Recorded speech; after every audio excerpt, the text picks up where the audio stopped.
The Planet of the Apes franchise has been going on for nearly 60 years, starting with the very first film released back in 1968. And since then, there have been 4 sequels, a Tim Burton remake, and 4 reboot series films which utilized motion capture CGI. In this video, I'm going to be ranking all 10 of the Planet of the Apes films. So without further ado, let's start the ranking. Number 10, Planet of the Apes 2001 remake. Now I see why people hate this movie. It's like a live-action Grinch meets Warriors of Virtue, a true disgrace and unnecessary addition to the franchise. And I don't know how it's possible, but the makeup is actually somehow worse than the movies from the 70s. I got about an hour into this movie and said, the next time one of those dumb apes jumps really high, I'm gonna turn the TV off. And thus I actually never finished the movie. It's also one of those movies that makes me question if Tim Burton is a good director. Like, yeah, Pee-wee's Big Adventure and Corpse Bride are great, but I definitely can't say the same about his other remakes like Alice in Wonderland and Dumbo. As for this 2001 remake, I don't think there was a single aspect of it that I actually enjoyed. Number 9, War for the Planet of the Apes. I know what you're probably thinking, Jerry, how can this film be so low in the ranking? How can a film with a must-see Metacritic approval and a 94% on Rotten Tomatoes be the second worst movie in a franchise? Well, it turns out I just thought this movie was an extreme disappointment, especially after following the movie that came right before, which we'll talk about later. The pacing in War really drags. The story is really boring, and I didn't find myself caring about any of the characters except Maurice because he's the best. I just think out of all the movies, this one also has the worst villain. Like, he's just so uninteresting and more frustrating than intimidating. The conclusion felt drawn out and overly dramatic, but the visual effects were obviously spectacular. Number 8, Conquest of the Planet of the Apes. I watched the unrated version of this one, so that was really interesting. I think it just had more violence than the theatrical version, but most of this movie just felt like humans beating up apes and then apes beating up humans. The camera work and editing is also pretty awful, but seeing the Roddy McDowall version of Caesar was actually pretty entertaining. Number 7, Beneath the Planet of the Apes. This one was at times surprisingly annoying to listen to.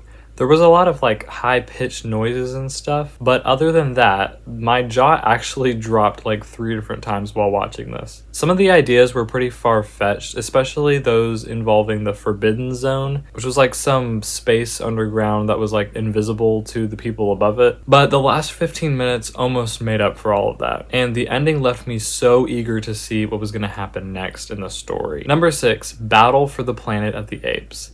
This movie redeemed Beneath the Planet of the Apes in the way that WandaVision redeemed Avengers Age of Ultron. I'm not really sure what I meant by that when I wrote that, so I'm not even going to try to explain it. This one is the finale of the original 5 movies, and it's a pretty satisfying conclusion. But the real reason why this movie isn't a complete waste of time is because the legend himself, Paul Williams, is in this, and he's amazing. Number 5, Rise of the Planet of the Apes.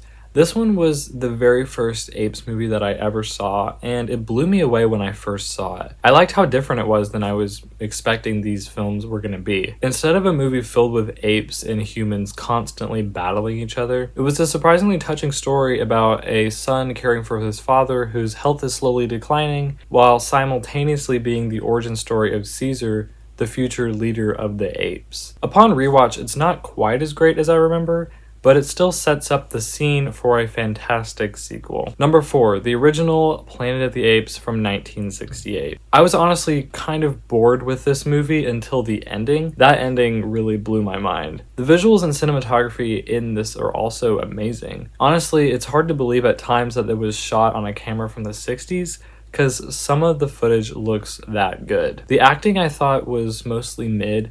Charlton Heston just feels like he is in all the other roles he's ever played. The story is a bit of a slow burn, but it really pays off in the end. Number 3, Kingdom of the Planet of the Apes. I love Matt Reeves and all, but I'm really glad that they switched up directors again, especially after the surprisingly disappointing War for the Planet of the Apes. The visuals in this movie are amazing, everything from the actual motion capture characters and their detailed emotive expressions to the breathtaking environments. One sad thing though is that this most likely won't take home the Oscar for Best Visual Effects. All 3 of the newest Planet of the Apes films have been nominated in the past, but have never won. Rise lost to Hugo, that's a movie. Dawn lost to Interstellar.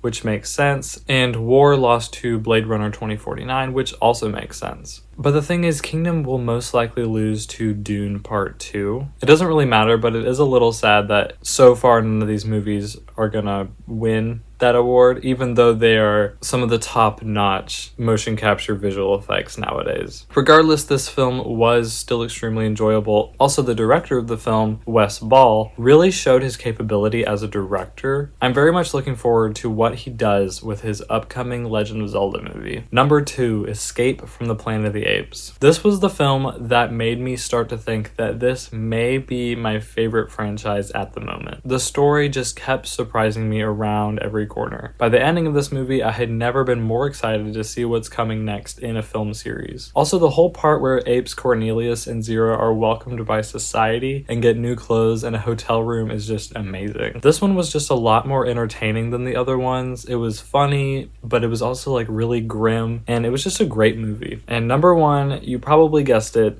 Dawn of the Planet of the Apes. There is a reason why this is in my top 4 favorite movies. It's honestly one of the narratively strongest movies I've ever seen. It's like a masterpiece in tone, character, and conflict. Not to mention the jaw-dropping visual effects, cinematography, and original score. This one is specifically special in the franchise too, because it's at a point in time where both humans and apes are relatively equal. And the conflict isn't just apes versus humans. There's conflict among each of the sides as well. And oh my goodness, is it emotional. Because it shows both sides as being flawed, it creates some truly grounded characters and takes the time needed to let us become invested in their struggles and desperation for peace. So that was all 10 of the Planet of the Apes movies ranked.